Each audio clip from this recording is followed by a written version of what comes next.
Yes, Kenya. Tamu sana, tamu sana, tamu sana, yes. Things fall apart. The center can no longer hold. That best describes what's happening in Kenya Kwanza government. The driver is very clueless. The conductor, very clueless. And the passengers too are very clueless. I want us to listen to Jimmy Wanjigi. Wanjigi made some strong sentiments today, sentiments that goes on to confirm Kenyans are seriously tired of a William Ruto's regime, and what is now remaining is just but a revolution. Before we listen to Wanjigi, in our earlier video, we dissected Samuel Moroto's remarks. Moroto is Kapenguri, a member of parliament, a UDA MP.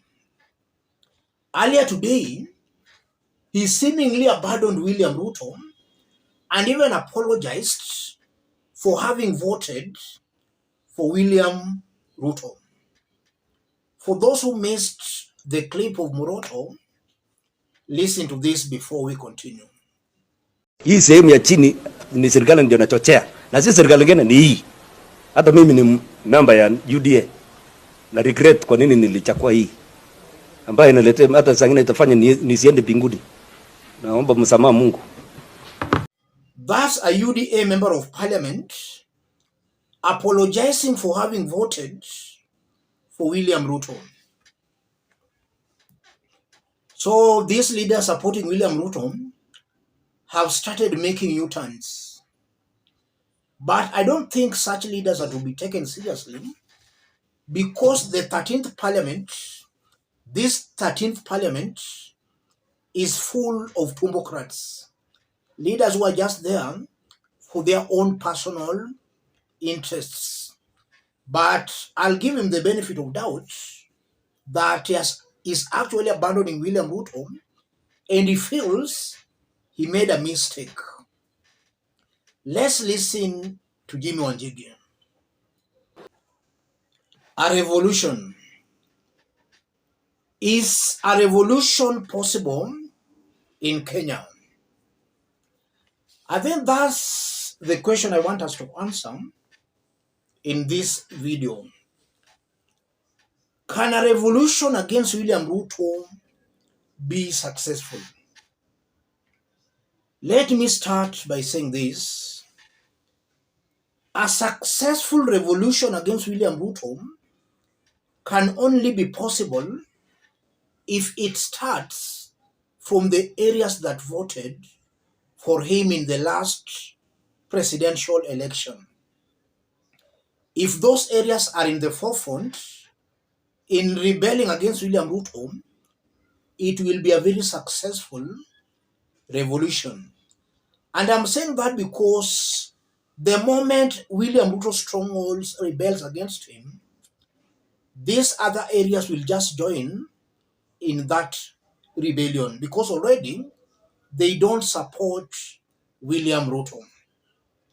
Assuming revolution starts from areas that never supported William Ruto, I'm seeing a very high possibility where William Ruto and his foot soldiers will turn it political and ethnic.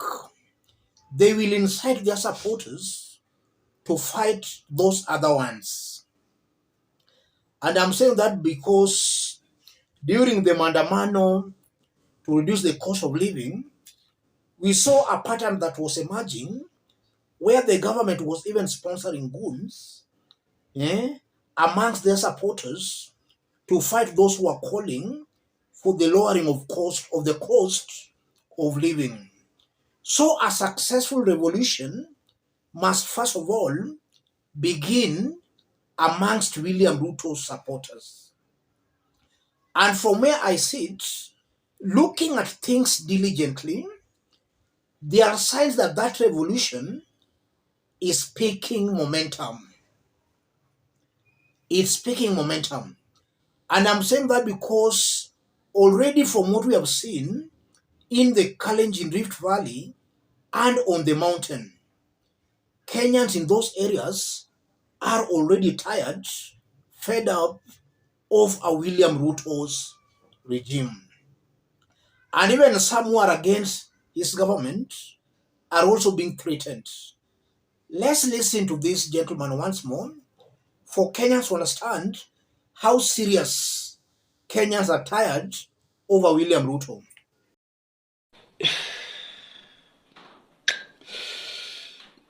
Mimi nikiwa ndani ya Kericho, kulingana na vile nimekuwa nikiambia Ruto ukweli, ninaona masiku zangu zimekaribia. Sioni nikiendelea kutoboa. Sasa naomba watu wa media, watu wa TikTok, musikose kwa msiba yangu. Hii ndio picha itawekwa kwa sanduku.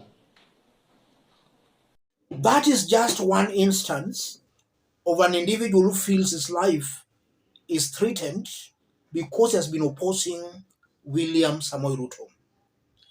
And we have been getting so many clips and so many people confessing on how they voted for William Ruto, but they'll never make that mistake of voting for William Ruto. We saw what happened in Bomet. We saw what Bomet governor said yesterday, and even about 1 week earlier, he had spoken against Kenya Kwanza government. We saw what happened to Murkomen. Baringo residents were saying Ruto must go serikali bure. All these are signs of a growing rebellion.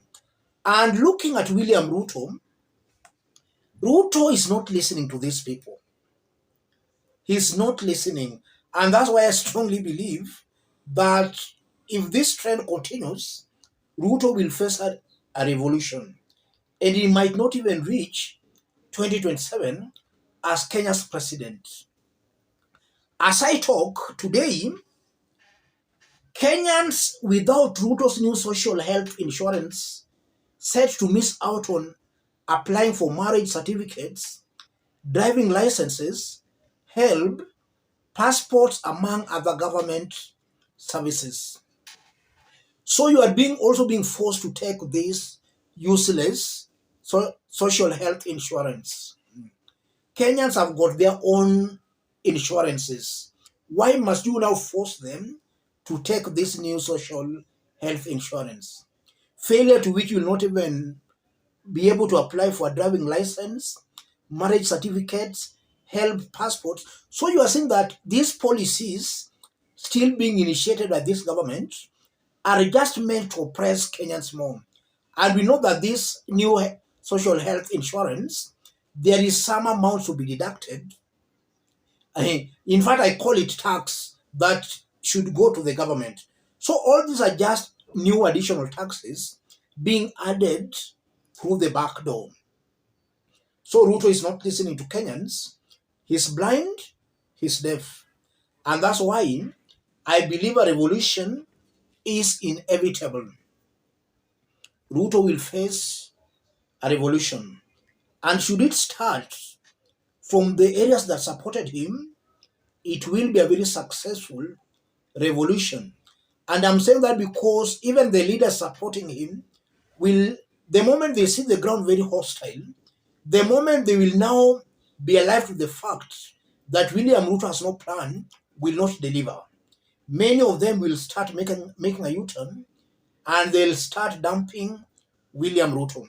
And I'm seeing a very high possibility where even though majority of them are Tumbocrats, they'll now be forced to actually defend the people. Let me stop it there, ladies and gentlemen.